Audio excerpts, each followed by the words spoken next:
ng ating napakasipag at napakagandang pangalawang punong lungsod, Honorable Vice Mayor G. Atienza.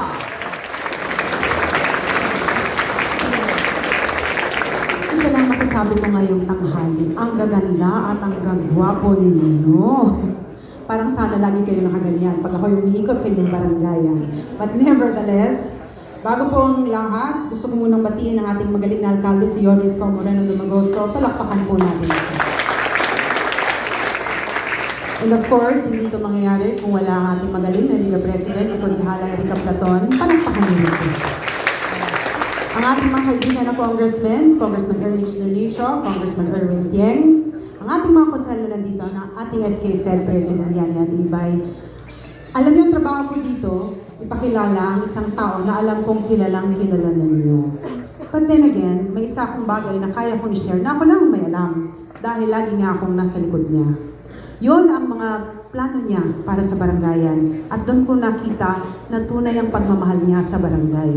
Dahil nung pagpasok po namin dito, kahit salat sa pera, naramdaman naman ninyo, di ba? Pati birthday celebration nyo, sineselebrate na natin.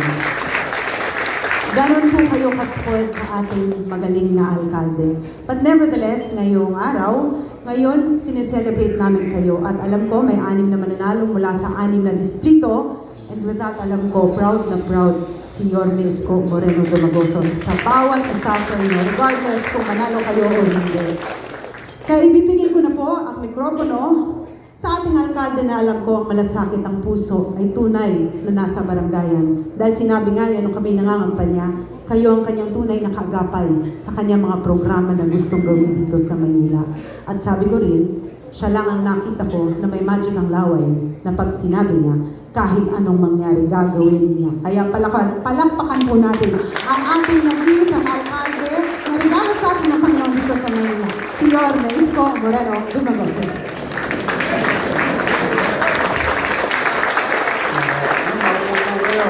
Thank you, Vice Mayor G. Atienza, sa ating Congressman Erwin Cheng ng 5th District at ang Congressman natin sa 1st District, Ernest Dionisio, mga konsihal na nandito at pinamumunuan ni Madjo Monyo Pangko at ang ating Presidente ng Liga, Konsihal Erica Platon at 10 ng kanyang mga board member. Palakpakan natin ang Liga. Una po, sa totoo naman, hindi lang ako sa inyo ang proud. Sa 896 barangay, proud ako sa inyo. Kasi the reports, you cannot lie with results. Results matter, at the end of the day. No? Nung kayo, actually kami ni Cesar Chavez yun. Sabi ko, Sir, nangadugyot ulit ang Maynila, sasaglit lang tayo na wala. Marami tayong babawiin na kalsada upang maging maliwalas. Plus wala pa tayong pera.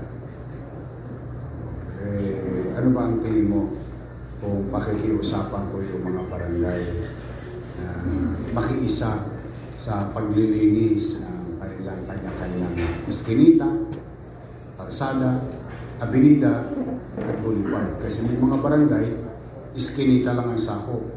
May mga barangay, yung buong boulevard, sakop niya. Sabi ko, medyo mabigat. Sabi niya, pwede naman.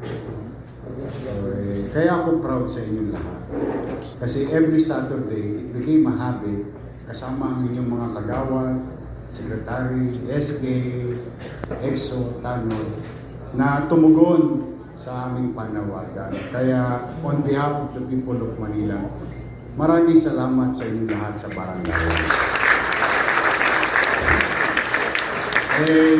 Kami naman, Director Laris Bormeo, may hinanda kami para sa inyo, sa mga tumugon sa paglilinis natin, lingguhang paglilinis. Alam niyo kung minsan-minsan, sa umpisa, nakaka-10 kilo ka, 15 kilong basura. Pero kalaunan, parang pa isa-1 kilo na lang. Pagka ang problema natin, gumagaan yung mga unnecessary structure, basura sa ating barangay, ibig sabihin, bumubuti at nagiging maliwalas ang inyong nasasakupang barangay. Alam niyo, Maynila, luma. Sa ibang pagkakataon, sa ibang uri ng pananaw, masyadong luma ang Maynila. Pero that kind of old and rustic Manila has a lot of story to tell and history behind. Yun naman ang advantage natin. They may have all the modern buildings in this world, but there is no soul on it. Unlike in Manila, konting kembot mo lang, paglingon mo, uy, bahay niyo ganito yan. O isang magaling na tao, isang dakilang tao. Uy, itong kalyeng ito ay very particular sa isang industriya. There is so many stories about Manila. So that's why the least thing that we can give to our people is maging maaliwalas at panatag ang pamumuhay. Masaya na akong ganyan ng Maynila at unti-unti naman, because we've been liberalizing some rules under this administration with regard to inviting investors, whether banyaga or domestic. Welcome lagi sila sa Manila. At the same manner, I don't allow abuse, lalo na sa banyaga. Ibig sabihin, welcome sila maghanap buhay dito, pero kailangan itrato nilang Pilipino, yung kapwa nating Pilipino, at bilang tao. Hindi naman po pwede na dahil kung sila welcome na welcome, mga abuso na sila. They have to do what Pilipino, kung ano yung kagagulian natin, paggalang at pagmamahal sa kapwa, respeto sa ating mga manggagawa. But having said that, ay magkikita-kita naman tayo sa 24, ilalahad namin sa inyo. Saan na nga ba napunta yung effort nyo? Yung effort nating lahat. Yung effort ng mga konsyal na ito. Saan na napunta? Anong tinunguhan? Ayan naman ay bagay na obligasyon kung iulat sa taong bayan sa June 24. Sa perpektong organisasyon. No? Sometimes may mga tolonges pa rin tayong mga kasama. Sometimes nangingibabaw yung kanilang mga personal interest. That's normal. But then, paulit-ulit ko sasabihin, results matter. Sabihin, wala na mananalo sa iyo sa diskurso kapag nakita ang prueba. Yun ang importanteng ilalagay ninyo lagi sa inyong puso't isipan. Results matter. Mahirap minsan, makamit ang isang bagay, pero once na nakamit mo, na siya namang ikinabubuti ng tao, mababaliwala yung mga tolonges. Hindi yan papansinin ng tao. Dahil ang papansinin ng tao ay bagay na ginawa mong makabubuti para sa kanya at pamayanan. Kaya tayo naman, pumanatag kayo, ako bilang inyong mayor, magbubuti ako. Pamisa-misa, magdadapa, nauuntong, okay. Pero I will not stop. I will not stop finding ways. Parang video lang yan. We find ways. Diba? Kaya kalahin mo ba, baka magulat kayo sa soka. You'll be surprised. And I was surprised. I already have the data or the results. Pag kinukwento ko kay Chi, kahit si China, nalulula. Pwede pala. Kaya palang ma-resolve pa. So we're on that way. Pero bilang ganti, mukhang bagay itong mukhang bagay itong panahon na ito. Kakatodas nyo lang ng 100 bulig ni PBBM, no? Natodas nyo na? Yari na. Kaya ako naman naniniwala na ginamit ninyo yun para sa inyong mga barangay. Tama naman. And the President, gusto ko nga palang i-share sa inyo kasi it is your credit, not mine. Ako lang naman credit sa inyo. Tuwan-tuwa si Presidente sa inyo. Alam niyo bakit? Mabilis daw kayong kumilos. Kasi nagulat siya, 4,000 plus. Kaya tinatanong niya ako, pare, sino ba itong mga guest natin? Di ba yung mga scholar? Sabi ko lahat yan, binigyan mo ng scholarship. Ha? Natapos nyo kagad yung 4,000. Oo, kako lahat yan. Cuentas claras. May tumanggi pa ng chairman eh.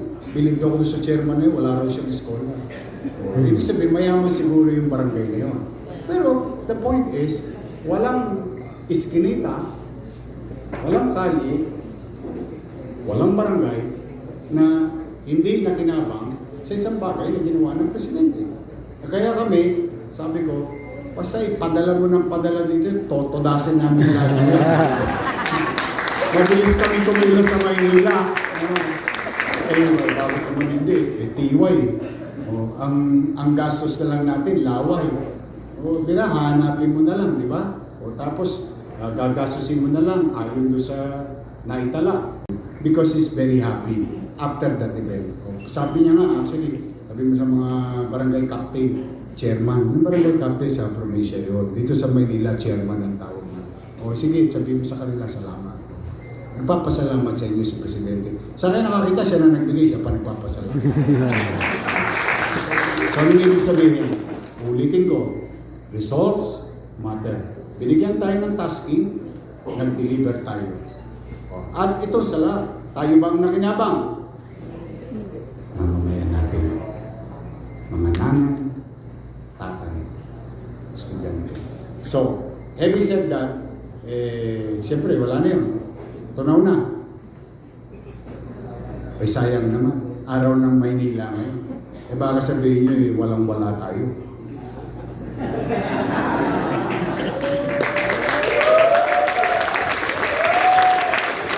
Ano sa akin mga matatanda ng araw? Di ba nang maubos na ang yaman, wag lang ang Yaman. hindi. Chairman, this morning, I officially signed the release of 127 million pesos for the first quarter RPT ng lahat ng barangay sa buong Maynila. Ang dami-dami ko. Ito'y para sa inyo naman talaga. Remittance of 30% in basic real property tax. Tapos, lahat yan, at tabayanan ninyo. Siguro a day or two, lalarga na ulit yan sa kanya-kanya yung mga libreta. Kaya mamaya pag-uwi, sabihin mo na kay Treasurer, abatan mo na ano sa samin. Na po, na-pirmahan ko na po kanina umaga. This is amounting to 127,273,895. So, please, just so you know, basta pera ninyo, hindi ko pakikialaman. Inyo to Pero more than that, na hindi ko pakikialaman, ikukusa ko. Hindi nyo kailangan hingin. Dahil deserve nyo to. Dahil sa inyo naman talaga ito. Ayaw ko kasi nangyayari nung araw, naliligaw dahil kalaban. Dahil hindi kakampi. Yung hindi makita yung papel. Yung papel nagkakaroon ng kusang paa. Naliligaw. Hindi ho. Basta kayo.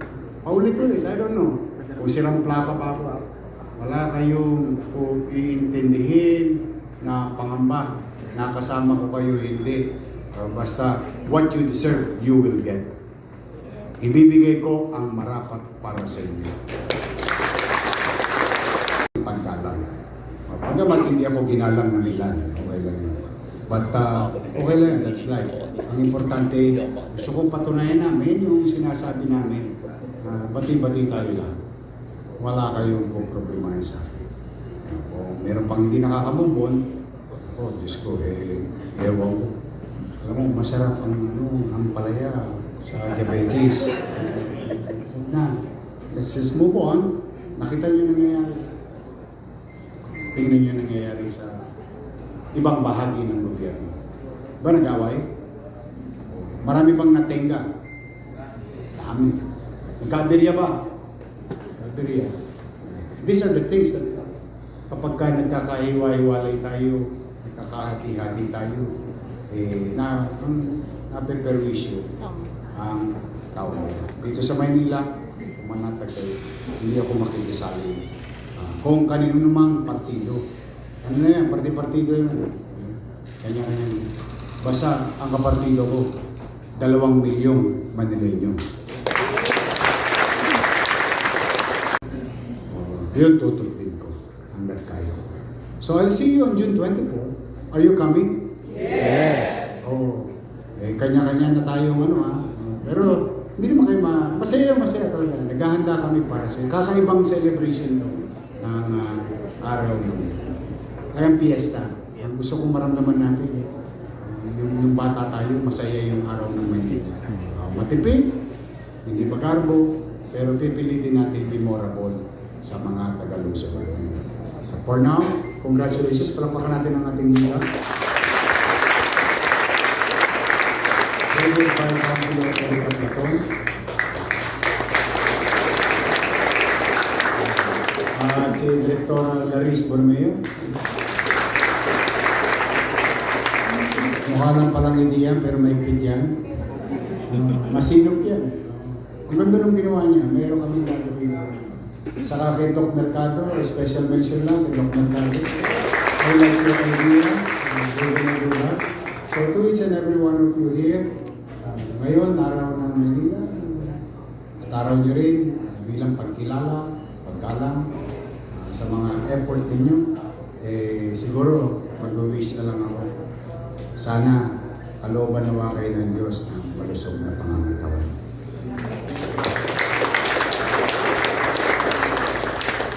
Dahil maraming pang panahon na kayo maglilingkod sa inyong barangay. Mukhang marire-elect naman kayo, ano? Ha? Mukha naman, ano? Huwag kayong kabahan doon. Basta, sinabi ko nga sa inyo, basta naglingkod ka ng tapat. Matutulog ka ng mahimbing kasi ang tao ay tahimik. Hindi ko siya yung tahimik. Hindi niya nakikita yung effort niya. Kaya, good luck, good health. See you soon. Maraming salamat sa pagkakataong binigay niyo sa akin bilang mayor ng Maynila. In return, manatag kayo. Magbubuti ako.